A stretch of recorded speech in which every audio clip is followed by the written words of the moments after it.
শৈশৱ আজি লাচিত দিৱস জাতিৰ সূৰ্য বীৰ্যৰ প্ৰতীক লাচিত বৰফুকনৰ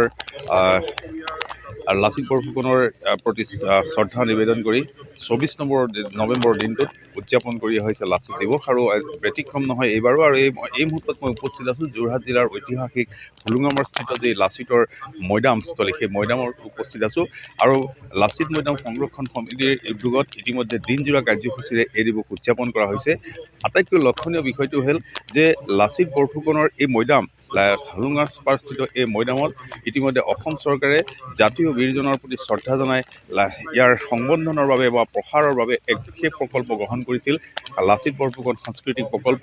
আৰু এই প্ৰকল্পত ইতিমধ্যে সুউচ্চ প্ৰায় 150 ফুট উচ্চতাৰ যি প্ৰতিমূৰ্তি স্থাপন কৰা হৈছে। আৰু এই মুহূৰ্তত মোৰ সহযোগীয়ে দেখুৱাইছে যে লাচিত মৈদাম সংৰক্ষণ সমিতিয়ে আয়োজন কৰা যি কাৰ্যসূচী, দিনজোৰা কাৰ্যসূচীৰ প্ৰথম কাৰ্যসূচী ইতিমধ্যে আৰম্ভ কৰিছে। পতাকা উত্তোলনেৰে লাচিত মৈদাম সংৰক্ষণ সমিতিৰ যিগৰাকী সভাপতি ইতিমধ্যে পতাকা উত্তোলনৰ বাবে আগবাঢ়িছে। মই পুনৰ কৈছোঁ যে অসম চৰকাৰে লাচিত বৰফুকনৰ সূৰ্য বীৰ্য বিশ্ব দৰবাৰত প্ৰতিষ্ঠা কৰিবৰ বাবে প্ৰয়াসৰ অন্যতম অংশ হিচাপে ইতিমধ্যে লাচিত বৰফুকনৰ যি মৈদাম প্ৰাংগণ আছিল, সেই প্ৰাংগণত এক প্ৰকল্প স্থাপন কৰিছিল। ইতিমধ্যে প্ৰতিমূৰ্তি উদ্বোধন কৰিছিল ভাৰতৰ প্ৰধানমন্ত্ৰীগৰাকীয়ে। আৰু ইতিমধ্যে তাৰ কাম অব্যাহত আছে। আৰু অসম চৰকাৰৰ এই সিদ্ধান্তৰ প্ৰতি সকলোৱে আচলতে আদৰণি জনাইছিল। আৰু এয়া পতাকা উত্তোলনৰ বাবে এয়া প্ৰস্তুতি আগবাঢ়িছে। মই লাচিত বৰফুকন মৈদাম সংৰক্ষণ সমিতিৰ অন্যতম এগৰাকী বিষয়ববী আছে, মই তেওঁৰ পৰা ভাষ্য গ্ৰহণ কৰিম।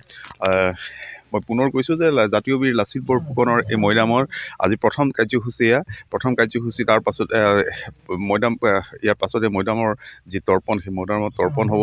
মই এগৰাকী উদ্যোক্তা আছে, মই তেওঁৰ কাষলৈ যাব বিচাৰিম। কি কাৰ্যসূচী আছে আজি?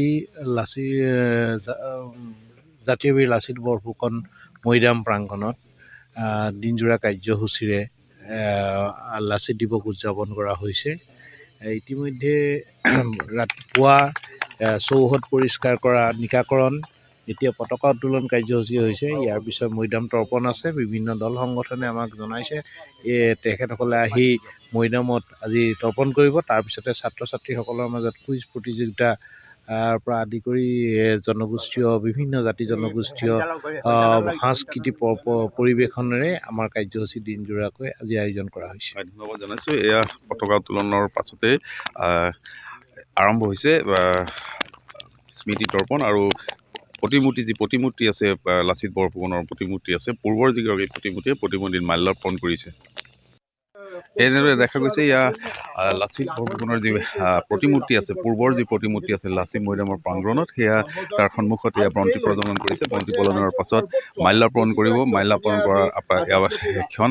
আৰু এনেদৰে দেখা গৈছে যে লাচিত বৰফুকনৰ যি মৈদাম, যোৰহাট জিলাৰ হোলোঙাস্থিত যি মৈদাম, সেই মৈদামৰ প্ৰাংগণত এনেদৰে লাচিত বৰফুকন মৈদাম সংৰক্ষণ সমিতিয়ে দিনজোৰা কাৰ্যসূচীৰ আয়োজন কৰিছে। কিন্তু আটাইতকৈ তাৎপৰ্যপূৰ্ণ কথা যে যোৰহাট জিলাৰ অৱস্থিত কিছু পৰিৱেশ আমি আপোনালোকক দেখুৱালো আমাৰ সাংবাদিক ৰিজু শইকীয়াৰ জৰিয়তে। তাতো যিহেতু বৰ্ণাঢ্য কাৰ্যসূচীয়ে তাত ৰূপায়ণ কৰা হৈছে।